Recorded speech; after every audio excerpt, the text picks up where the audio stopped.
राजनीति में नहीं आएंगे, राजनीति में आ गए।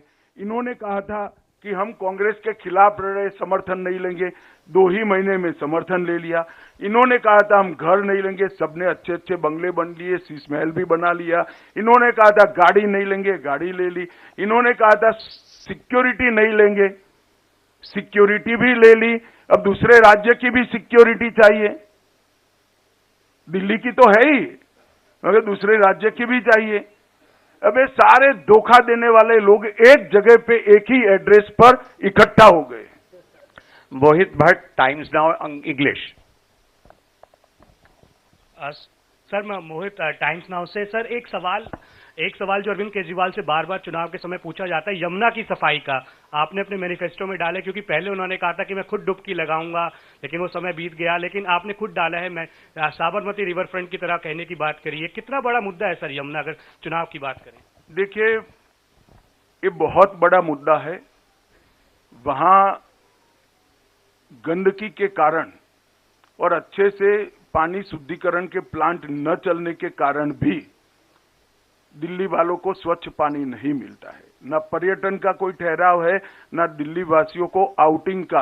अगर सुबह बच्चों को ले जाकर शाम को घर पे आना है 2 दिन की छुट्टी में, तो कोई ऐसी जगह वो 10 साल में बना पाए हैं। ये बहुत बड़ा मुद्दा है। मगर मैं आपको विश्वास दिलाना चाहता हूं, मैं ऐसा तो नहीं कहता कि मैं डुबकी लगाऊंगा, मगर आपको लगानी है तो लगा पाओगे। ऐसी यमुना जरूर बनाएंगे। कृष्ण मोहन शर्मा जी। सर मैं कृष्ण मोहन शर्मा, भारत एक्सप्रेस से। मेरा सवाल है कि जब से आपने कहा कि यमुना में डुबकी लगा लो और योगी जी ने कहा कि आप आके कुंभ में डुबकी लगा लीजिए, अरविंद केजरीवाल ने यह सवाल करना शुरू कर दिया कि यूपी में तो बिजली नहीं रहती, अब दिल्ली छोड़कर यूपी चले गए। और एक सवाल और है कि कांग्रेस ने आम आदमी के समर्थन में अपना प्रचार धीमा कर दिया। सर देखिए, मैं कांग्रेस पर कोई टिप्पणी नहीं करना चाहता। कांग्रेस पार्टी अपना निर्णय खुद करती है, उनके प्रत्याशी भी लड़ रहे हैं, इस पर मैं कोई टिप्पणी नहीं करना चाहता।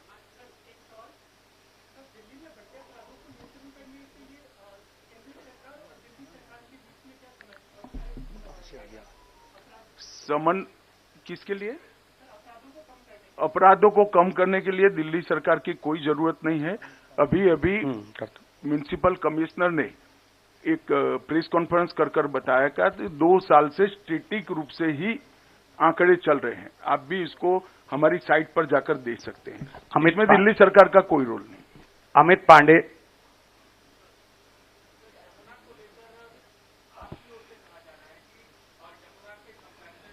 कुंभ का जिक्र करते हैं तो कुंभ का प्रचार कर रहे हैं यहाँ पर दिल्ली में। नहीं, मैं कुंभ का प्रचार नहीं कर रहा हूं, और कुंभ का प्रचार करने में कोई गलत काम भी नहीं है। मैं तो सारे दिल्ली वासियों को कहना चाहता हूं, 144 साल के बाद महाकुंभ आता है भाई।